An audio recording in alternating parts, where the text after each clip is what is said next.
अपने शिष्यों को वह मंत्र या वह साधना दे जिसके माध्यम से उसकी इन 6 में से सारी इच्छाएं पूरी हो सके।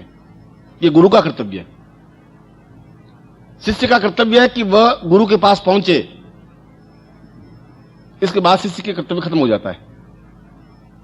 यह तो ड्यूटी उसकी है कि वह शिष्य के पास आए, गुरु के पास आए, अपने प्रेम के साथ में, आनंद के साथ में उनके चरणों में जाके बैठे।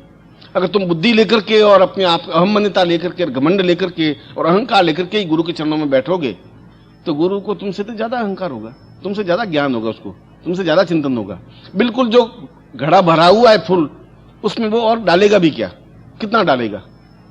तुम्हारे अंदर तो एक भी बूंद और डालेगा तो घड़े में से पानी निकल जाएगा। क्यों? तुम पहले ही घमंड से भरे हुए पूरे कि मैं मतलब मेरे कारखाना है बहुत बड़ा। गुरु जी के देखिए ऐसे कुछ। अब गुरु उसमें तुम्हें ज्ञान कितना देगा?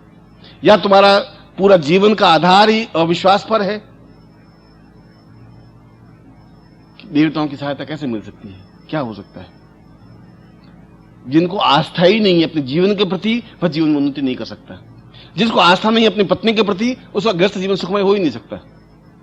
जिसको आस्था नहीं है गुरु के प्रति, वह ज्ञान प्राप्त कर ही नहीं सकता। आस्था तुम्हारे अंदर पैदा होनी चाहिए। आस्था कहीं से खरीदी नहीं जा सकती। विश्वास तो पहले तुम्हारा हो।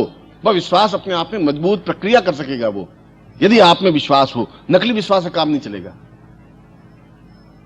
अगर तुम झूठ और छल के माध्यम से विश्वास कि गुरुदेव आप बहुत महान है, आप तो अद्वितीय है, इससे काम नहीं चलेगा। तुम्हारा हृदय बोलना चाहिए, वोट बोलने की जरूरत नहीं है। तुम्हारा चेहरा अपने आप बोल जाएगा कि आपके मन में गुरु के प्रति कितनी श्रद्धा, कितना ममत्व, कितना अटैचमेंट है, क्या स्नेह है। तुम्हारे दौड़ करके चरणों में लिपटने की क्रिया कितनी है, तुम्हारे अंदर कितना भावना है। ये तुम्हारे वोट, तुम्हारे शब्द अपने आप बोल जाएंगे। होठों से बोलने की कोई जरूरत नहीं है तुम्हें। और ऐसा चिंतन जब हो और जब वो गुरु के पास पहुंचे तो गुरु को चाहिए कि इस अद्वितीय दिवस पर, जिसको सरस्वती दिवस कहा जाता है, जिसको वसंत दिवस कहा जाता है, जहां केवल आनंद, जहां मधुरता है, जहां प्रेम है, जहां स्नेह है, जहां पूर्णता है, ऐसे दिवस के अवसर पर वह उस मंत्र को, उस साधना को दे जिसके माध्यम से उसके जीवन की इच्छा पूरी हो सके। यह कसौटी है गुरु की भी। गुरु बच नहीं सकता। गुरु बच के जा भी कहां सकता है? वो अगर मंत्र दे और आप साल भर उसका अभ्यास करें और साल भर में आप खुद डिफरेंस देखें, तब गुरु ने मंत्र सही दिया। अंततः गुरु ने फ्रॉड कर दिया, छल कर दिया, झूठ बोल दिया। ऐसे भी गुरु हो सकते हैं। गुरु तो सैकड़ों प्रकार के। गुरु तुम्हें मथुरा में, काशी में, कांची में बहुत मिलेंगे। हरिद्वार में बहुत थोक के भाव मिलेंगे।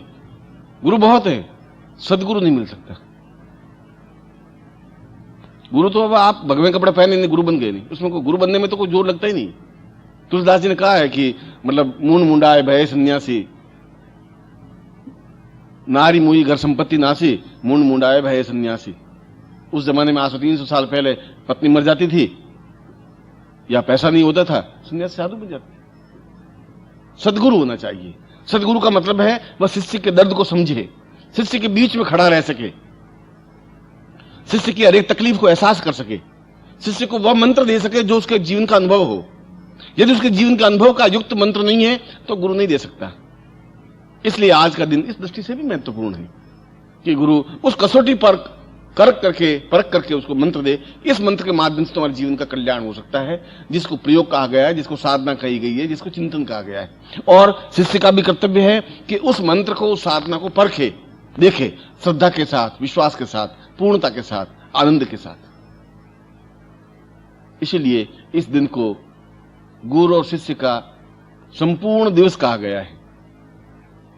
शिष्य के लिए भी संपूर्ण दिवस है ये, गुरु के लिए भी संपूर्ण दिवस है।